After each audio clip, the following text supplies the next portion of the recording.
उड़ीसा जहां पर यह दुर्घटना हुई बालासोर में, वहां के मुख्यमंत्री नवीन पटनायक मौके पर पहुंचे। उन्होंने कोई राजनीति नहीं की, केवल वो और उनके जितने भी कार्यकर्ता थे उन्होंने जाकर वहां पर राहत बचाव कार्य में अपना सहयोग दिया। कांग्रेस के लोगों ने अपील किया, कांग्रेस के नेताओं ने अपील किया कि जितने भी कांग्रेसी कार्यकर्ता हैं वो जाकर वहां पर राहत बचाव कार्य में लोगों की मदद करें। लोगों का हुजूम वहां अस्पतालों में खड़ा है खून देने के लिए। ऐसे मौके पर जब देश इतनी मुश्किल में हो, हम लोगों को राजनीति से हटकर इस बारे में बात करना चाहिए कि कैसे अब जो लोग बचे हैं उनका कैसे इलाज हो, उनका कैसे बचाव हो। और अगर विपक्ष सवाल उठा रहा है तो उसको सवाल उठाने का पूरा हक है, उसको सवाल उठाने दीजिए। और सरकार से ये मांग है कि जो भी इसके लिए दोषी हैं उनको सख्त से सख्त सज़ा दी जाए। जितने लोगों ने इस दुर्घटना में अपनी जान गंवाई है उनको हम विनम्र श्रद्धांजलि अर्पित करते हैं। ईश्वर से प्रार्थना करते हैं कि उनकी आत्मा को शांति मिले और प्रभु उनके परिवार को इतना बड़ा दुख सहने की क्षमता प्रदान करे। बस मैं इस वीडियो के माध्यम से केवल आप लोगों से यही अपील करना चाहता हूं कि प्लीज़ थोड़ा शांति बनाए रखें। बहुत बड़ी दुर्घटना है, थोड़ा शांति बनाए रखिए बस। नमस्कार दोस्तों, मैं हूं अभिषेक पांडे और आप लोग देख रहे हैं नूरा कुश्ती। दोस्तों, आज मन बहुत उदास है, बहुत ज़्यादा तकलीफ़ में है। और ये तकलीफ़ सिर्फ मुझे नहीं हो रही है, मेरा ख्याल है कि पूरे देश के हर एक नागरिक को आज ये तकलीफ़ है। उड़ीसा के बालासोर में जो ये 3 ट्रेनों की दुर्घटना हुई है और जिसमें करीब 300 से ज़्यादा लोगों के मारे जाने की खबर हम लोगों को कल से मिल रही है, ये सुनकर और इसके बारे में पढ़कर, इसके बारे में चैनलों पर तमाम सारे वीडियोस देखकर जितनी तकलीफ़ हो रही है कि उस तकलीफ़ को बयान नहीं किया जा सकता है। तमाम सारी लाशों के ढेर के बीच एक बाप अपने बच्चे की लाश को ढूंढ रहा है। आप समझ रहे हैं? मेरा ख्याल है कि वो वीडियो अगर आप देखेंगे तो आप अपने आंसू रोक नहीं सकते हैं। और जो भी कमज़ोर दिल वाले हैं, जिनको हृदय संबंधी कोई भी बीमारी है, मैं उनसे प्रार्थना करता हूं कि वो ऐसे वीडियोस बिल्कुल ना देखें। उनको बहुत ज़्यादा झटका लग सकता है, बहुत ज़्यादा धक्का लग सकता है। अब ये ट्रेन दुर्घटना क्यों हुई है, इसके बारे में अधिकारी जांच कर रहे हैं। प्राइमा फेसी जो बात पता चल रही है वो ये पता चल रही है कि शायद सिग्नल में कुछ प्रॉब्लम थी।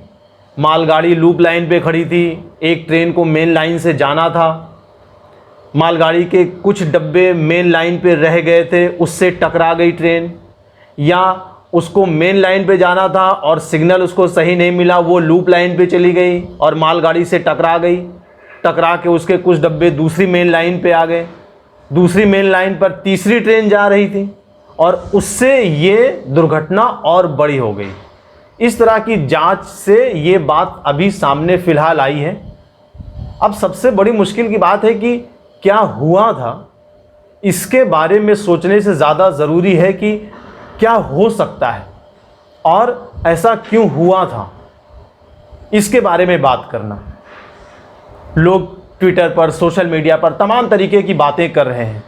देखिए, सबसे पहले तो मैं भारतीय जनता पार्टी के नेतृत्व में जो सरकार है उसके जो समर्थक हैं उनसे मैं एक अपील करना चाहता हूं कि दोस्तों, अगर कांग्रेस पार्टी जो कि मुख्य विपक्षी पार्टी है और बाकी जो और विपक्षी दल हैं, अगर वो सरकार पर कोई इल्ज़ाम लगा रहे हैं, अगर वो अपनी आवाज़ उठा रहे हैं, तो उनको आप आवाज़ उठाने दीजिए, उनको अपनी आवाज़ बुलंद करने दीजिए। विपक्ष होता इसीलिए है। अगर एक मजबूत सत्ता चाहिए तो एक मजबूत विपक्ष होना चाहिए। और अच्छी बात है कि विपक्ष इतनी बड़ी दुर्घटना पर अपने जवाब मांग रहा है, सवाल उठा रहा है। विपक्ष हमारी ही आवाज़ उठाता है। मतलब आप क्या चाहते हैं कि इतनी बड़ी दुर्घटना हो जाए और कोई इस पर बात ना करे, कोई इस पर सवाल भी ना उठाए? अगर कोई सवाल नहीं उठाया जाएगा तो सत्ता निरंकुश हो जाती है। फिर चाहे वो भारतीय जनता पार्टी हो, चाहे वो कांग्रेस हो। तो इस दुर्घटना को बीजेपी या कांग्रेस या आम आदमी पार्टी या किसी दूसरी पार्टी से जोड़कर नहीं देखना है, इसको देश की एक बहुत बड़ी त्रासदी के रूप में देखना है। और ये जितनी बड़ी त्रासदी हुई है, शायद इंडियन रेलवे की हिस्ट्री में कभी इतनी बड़ी त्रासदी हुई नहीं है। तो अगर विपक्ष सवाल उठा रहा है, उसको सवाल उठाने दीजिए। अगर वो सवाल नहीं उठाएगा तो हमारे आपके लिए बहुत मुश्किल हो जाएगी।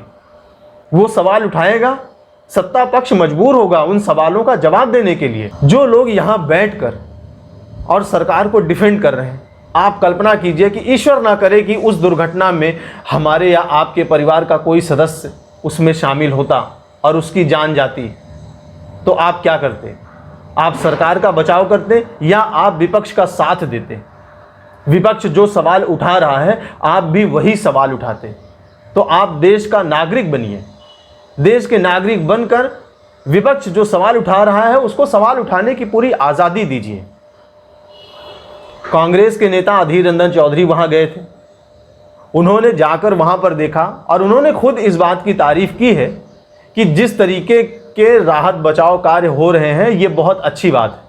लेकिन उन्होंने फिर ये सवाल उठाया कि ये दुर्घटना क्यों हुई। तो जाहिर सी बात है और बहुत अच्छी बात है कि उन्होंने दोनों बातें कही और दोनों बातें बहुत सही कही कि एक तो ऐसी दुर्घटना होने के बाद ये जो राहत बचाव कार्य हो रहे हैं, ये बहुत तेज़ गति से हो रहे हैं। लोगों को तुरंत राहत मिले, तुरंत उनको बचाया जाए, जो घायल हैं उनको समुचित इलाज किया जाए, और ये हो रहा है। ये बात उन्होंने वहाँ पर जाकर कही। दूसरा सवाल उन्होंने उठाया कि ऐसा क्यों हुआ, इस पर विचार करना चाहिए। तो इसमें गलत क्या है? इसमें आप सरकार को या रेलवे मिनिस्ट्री को डिफेंड क्यों कर रहे हैं?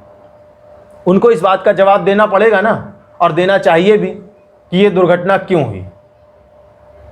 रेल मंत्री से इस्तीफा मांगा जा रहा है। भैया, रेल मंत्री इस्तीफा दे देगा तो उससे क्या हासिल हो जाएगा? आप ये कह रहे हैं कि लाल बहादुर शास्त्री जी ने इस्तीफा दिया था, नीतीश कुमार जी ने इस्तीफा दिया था। अच्छा, अगर रेल मंत्री अश्विनी वैष्णव अभी इस्तीफा दे दें तो क्या हो? वो इस्तीफा देकर घर बैठ जाएंगे। उसके बाद क्या, उसके बाद ये सारा कुछ सही हो जाएगा? तो विपक्ष जो सवाल उठा रहा है वो भी सही है, और इस समय सरकार जो कर रही है वो भी अपने स्तर पर सही कर रही है। और अगर आप ध्यान दें तो सरकार की तरफ से इस बारे में कोई बयानबाजी नहीं हो रही है, ना ही सरकार विपक्ष के किसी भी नेता को इस बात के लिए मना कर रही है कि आप सवाल मत उठाइए। अश्विनी वैष्णव पूरी रात वहां पर बैठे रहे। उन्होंने एक एक चीज़ का जायज़ा लिया, और शायद अब और जो गहन जांच होगी उसमें जो भी दोषी होगा उसको सज़ा मिलेगी। लेकिन मैं आप लोगों से केवल इतना अपील करना चाहता हूं कि प्लीज़ इस पर राजनीति मत कीजिए। उड़ीसा जहां पर यह दुर्घटना हुई बालासोर में, वहां के मुख्यमंत्री नवीन पटनायक मौके पर पहुंचे। उन्होंने कोई राजनीति नहीं की, केवल वो और उनके जितने भी कार्यकर्ता थे उन्होंने जाकर वहां पर राहत बचाव कार्य में अपना सहयोग दिया। कांग्रेस के लोगों ने अपील किया, कांग्रेस के नेताओं ने अपील किया कि जितने भी कांग्रेसी कार्यकर्ता हैं वो जाकर वहां पर राहत बचाव कार्य में लोगों की मदद करें।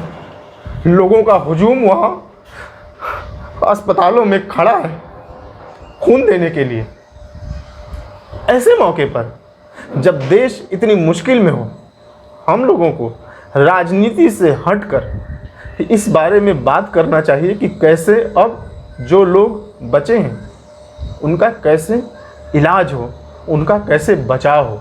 और अगर विपक्ष सवाल उठा रहा है तो उसको सवाल उठाने का पूरा हक है, उसको सवाल उठाने दीजिए। और सरकार से ये मांग है कि जो भी इसके लिए दोषी हैं उनको सख्त से सख्त सज़ा दी जाए। जितने लोगों ने इस दुर्घटना में अपनी जान गंवाई है उनको हम विनम्र श्रद्धांजलि अर्पित करते हैं। ईश्वर से प्रार्थना करते हैं कि उनकी आत्मा को शांति मिले और प्रभु उनके परिवार को इतना बड़ा दुख सहने की क्षमता प्रदान करे। बस मैं इस वीडियो के माध्यम से केवल आप लोगों से यही अपील करना चाहता हूं कि प्लीज़ थोड़ा शांति बनाए रखें। बहुत बड़ी दुर्घटना है, थोड़ा शांति बनाए रखिए बस। धन्यवाद।